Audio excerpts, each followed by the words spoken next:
primary responsibility is to take care of us, to be good citizens, to be good communities, to take care of their employees, not only when they're employed, but when they retire also, to serve their customers, of course, and to take care of everybody around the world that serves that corporation. I just came from Portland early this morning, where, you know, Nike's prominent in Portland. Nike has these outrageous sweatshops around the world, and contrary to what Nike tells us, they're not getting any better. Nike needs to take care of those people in those sweatshops. I want nothing more than to wear the Nike swoosh proudly as a symbol of an organization that is creating a better world. And I intend in my lifetime to see that happen. And also Coca-Cola and every major corporation out there. We're going to make that happen. And so these corporations are the power base of the corporatocracy. They have a faulty goal, making a few rich people a lot richer. We need to change their goal to be good citizens, to take care of their communities all over the world. And I'm extremely optimistic that we can do this. And one of the reasons I'm optimistic is because there's people in this room who represent Rainforest Action Network, Pachamama Alliance, and other nonprofit organizations that are doing amazing jobs. Would anybody here who represents one of those organizations just stand up for a minute so we can all see you? Yeah, we've got a bunch of them. All right. These organizations and many others have had huge success at changing big corporations. Rainforest Action Network has never lost a campaign, and it's gone up against some of the biggest corporations in the world: Mitsubishi, Citicorp, Boise Cascade, Home Depot, Kinko's. Huge corporations, never lost a campaign, and up until very recently it operated on a budget of about $2 million and 20 people on their staff, a lot of volunteers. I think they just came close to doubling it in the last year to 40 people and 4 million. Still very, very small. They've done amazing things. Pachamama Alliance is doing incredible things in South America and in a program here right in the Bay Area now in 15 countries with 500 teachers called the Awakening the Dreamer program. Google these or go to their websites, Pachamama, Pachamama.org, and Rainforest, is it RAN? RAN.org. And we've got flyers over here on a table if you don't want to write these things down.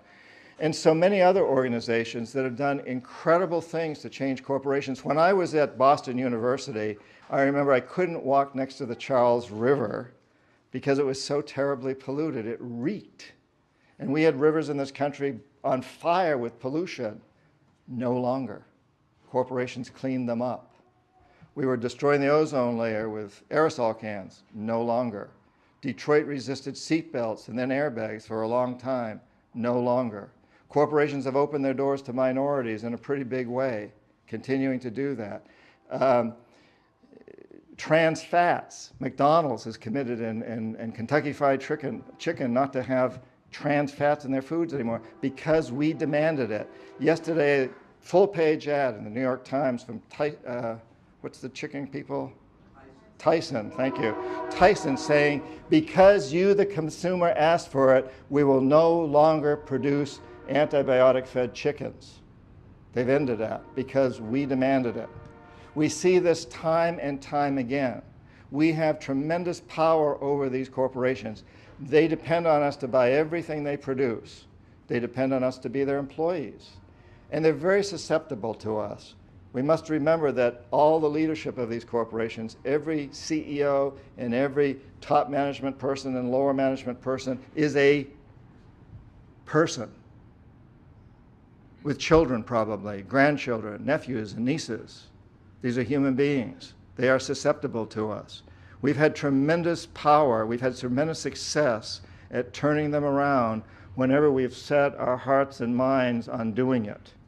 And we've done it on some very specific issues, like the ones I've just discussed. Now we must get out there and tell them that they must change their very basic modus operandi Instead of being there to make a few rich people richer, they must be there to create a world that Olivia and every child on this planet will be proud to inherit from us, a sustainable, peaceful, and stable world for all children everywhere.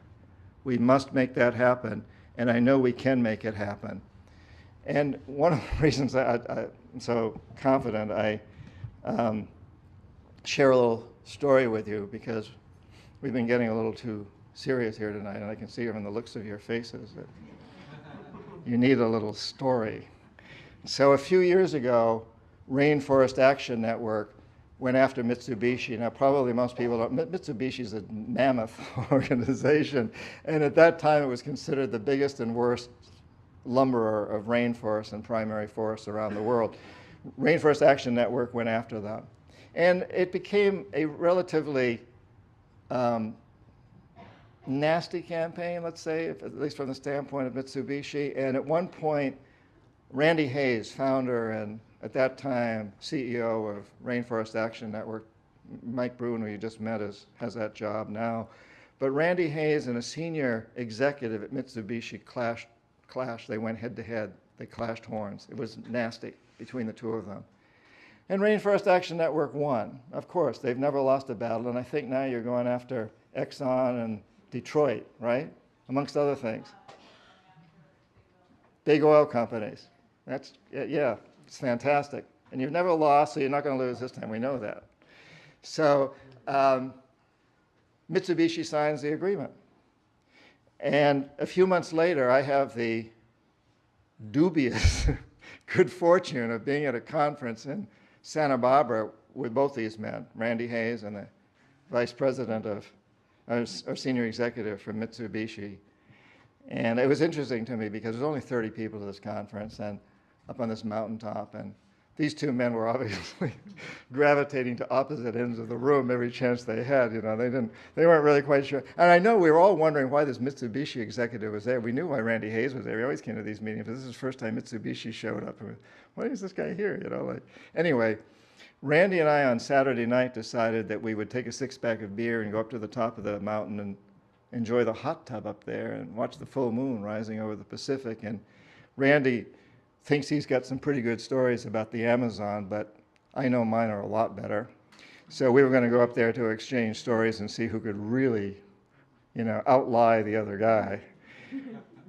We climb up the hill with our six-pack, and we get there, and the hot tub wasn't empty. There was one other guy in it. Well, this Mitsubishi executive, I'm sure, didn't want to do this, but what else could he do except say, well, guys, come on in. So we take off our clothes and put our six-pack on the edge and climb in. And I got to admit, I was a little anxious getting in naked with these two guys that had locked horns with all this beer flowing and a full moon rising over the Pacific. I could think of a lot of other people I'd rather have shared that hot tub with. But in any case, as the night went on and we had a few more beers, the Mitsubishi executive raises his can to Randy and he says, this really hits me, he says, Randy, I got to thank you. You know, you made life pretty tough for us for a while, but I want to tell you, I'm a father. I'm going to be a grandfather. I love rainforests. I want my children to visit the Amazon and the great forests of British Columbia. Me and a whole bunch of other executives at this company wanted to do the right thing for a long time, but we didn't dare. We were afraid we'd lose our jobs, be replaced by tougher people than us. But when you and your people at Rainforest Action Network exposed us, came after us, hung banners from our buildings, put ads in newspapers, brought this to the attention of our stockholders and our executive committee and our board of directors, and we created a committee that said we have to address this problem, you gave us the opportunity to do the right thing.